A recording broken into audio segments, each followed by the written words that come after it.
everyone, it's Theresa with Crafty with Theresa. Thank you for joining me today. Welcome to my Frugal Day Any Day series. The goal of these videos are to look at your household products or what you already have to help you with your crafts. Well, today we'll be talking about part 2 of my Did I Mention Dimension. I'll be showing you more ways to add dimension with frames. First, let's go back to the basics on the first one. Just add a plain piece of white cardstock.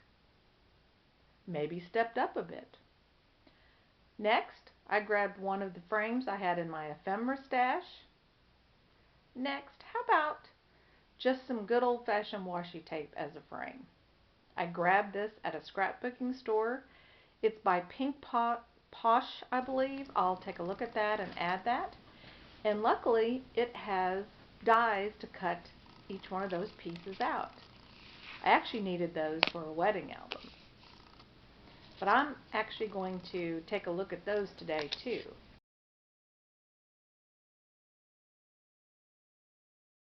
Now, we can also frame a frame. Lastly, let's look at the negative space from die cuts.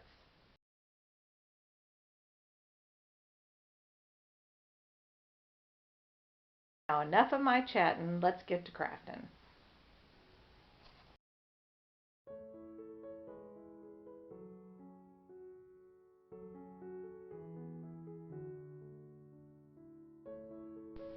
First, I have this cute little gnome that I really wanted to use for an upcoming birthday card. So I'll stamp her first to see about what size frame I'll need. I'll line her up on my mat to get her nice and straight. I'll grab a piece of copy paper.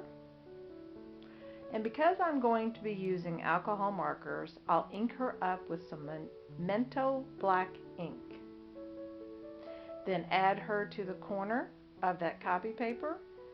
That way it makes it easier for me to kind of gauge the size and fit the frame around her. I think it's a 2x2 square, but just in case, I want her in that corner.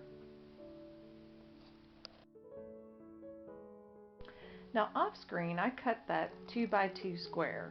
For my doodlers and my beginners, we're going to take our microfine pen and create a frame around her. It's simple and easy, but I think it adds dimension to her. I feel like it looks like she is inset in that frame. I don't know, what do you think? I grabbed some Wildberry ink. I don't think it's available anymore, but any product information that I can find, I'll link it in the description. Now I want to decorate my little doodled frame a bit, so I grabbed a small heart. Now you're probably wondering why I'm using such a large block. If you've been watching me, you know that a lot of times I put more than one stamp on a block. Then when I need the other stamp, I just flip it over. I'm not sure if it's lazy or if it's because I don't have that many stamp blocks.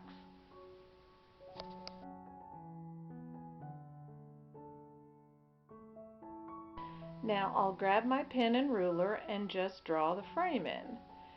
Now you could just freehand it, which is what I do a lot of the times. However, when I'm doing these videos, I almost always get my lines crooked. I don't know why, but I'm beginning to think I buckle under the pressure. Anyway, here's how it turned out, and I really like it.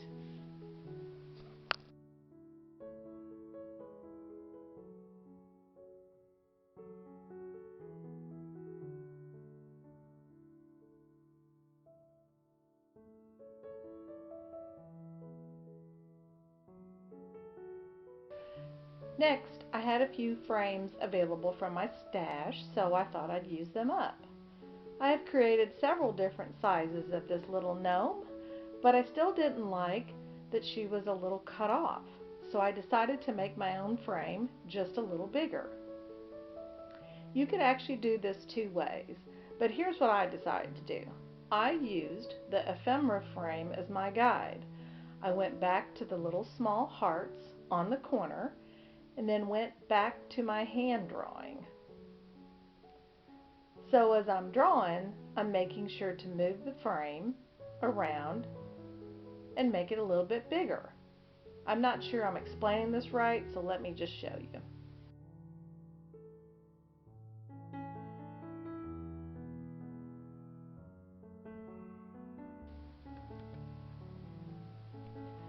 The other way is you also could just cut the frame up and add a piece of cardstock to the inside of it. And I've done that in past videos. Either one of these ways would work to make it large enough to fit that little gnome.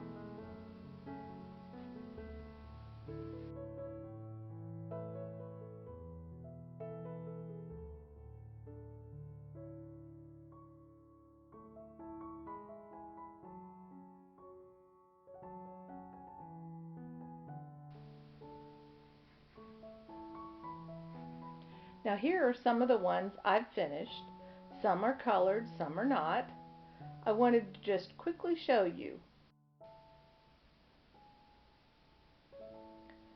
I grabbed this other frame with green and white polka dots, and it's perfect for my little gnome to fit right in it. So I'll just grab some 3D tape, pop that up, and now I've got some more dimension with a frame.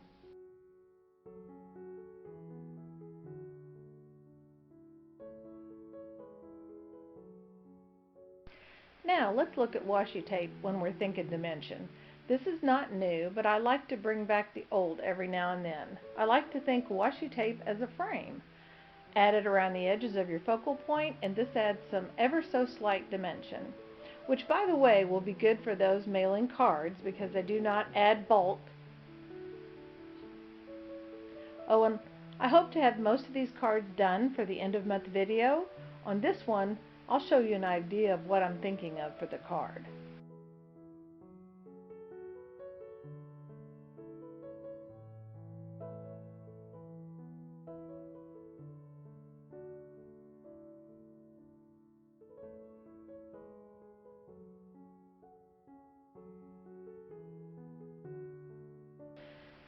This video is getting a little long, but I love the phrase on this next example, so I kept it in. This is just showing you how you can put a frame around it with regular pattern paper to make this phrase stand out. On the last one, I'm using the negative space to add dimension, but in this case, I stepped it up a bit. Still thinking of a frame, and using my favorite stamp, Cherry Blossoms, I will show you the beautiful card I was able to get done in this video. But before I do, let's take a look at the card I made previously. I showed you a sneak peek of it in my sheetload of cards video out a week or so ago.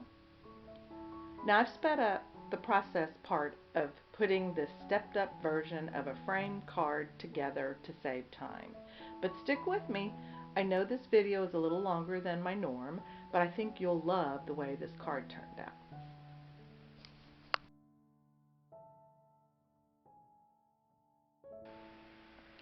I'm going to take those beautiful flowers and put them on vellum. First, I'll use the hole in the middle and grab a die that's a little bigger than that middle hole.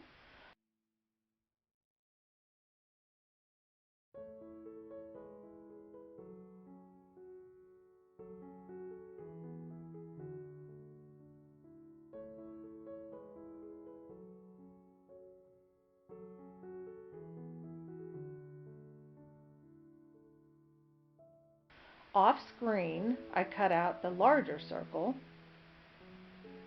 Then I also did a sample of the cherry blossom flowers on some copy paper.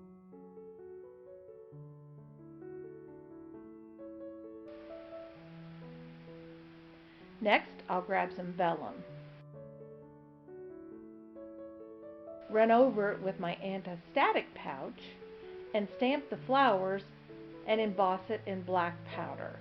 I really want these to stand out.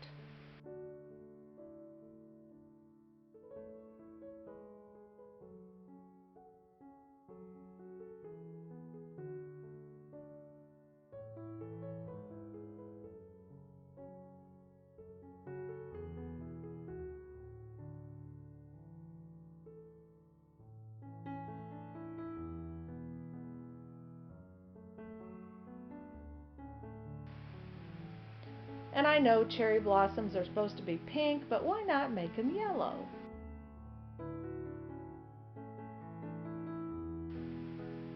So I color on the back of the vellum. First I start with my light, then I go back with medium and dark around the edges and the middle of the flower.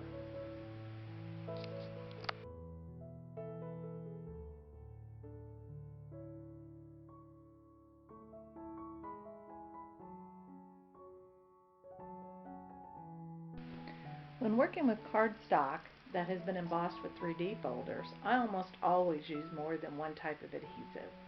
You will see I used glue to just tack it down first, then I added very strong double-sided tape on the back of the vellum. In both cases, making sure it is right on the edge and won't show on the front of my card through that vellum. Another tip, I almost always add the embossed frame to a 4 by 5¼ inch base. Then I'll take that base, put some strong tape and a bit of glue around edges to give it some wiggle room when I'm adding it to the base of the card.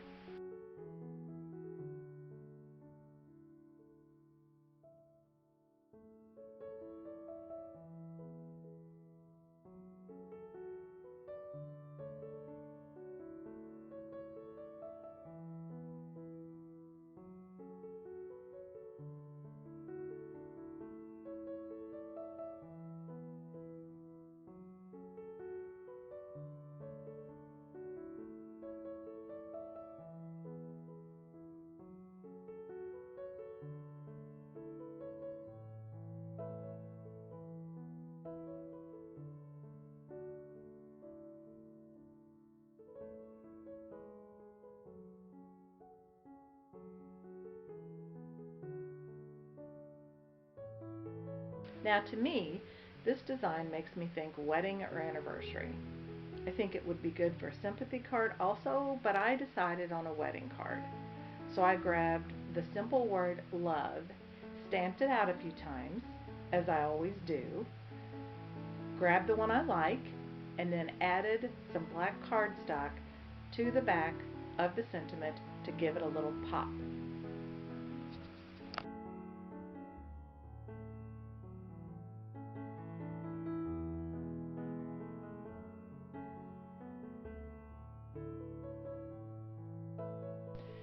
Now let's start putting it all together. Here I'm just peeling off that back, putting on some additional strong adhesive and adding it to the base and then to the card.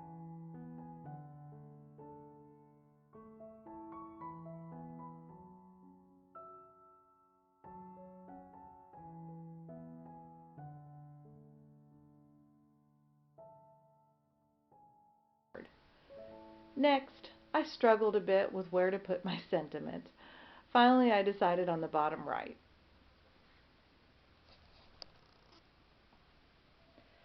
Added a cute little bow to the top of the circle. Lastly, I added some pearls and voila, a wedding card with a frame dimension with just using up a scrap piece of cardstock that was left over from a circle die cut.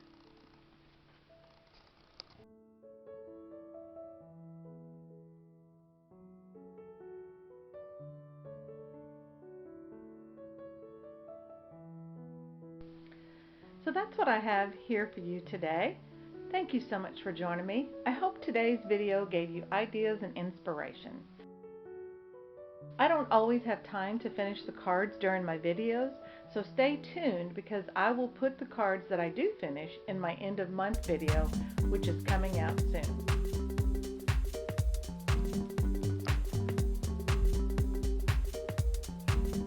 If you're new to my channel, I'd love it if you'd subscribe and hit the notification button. Until next time, have a great day.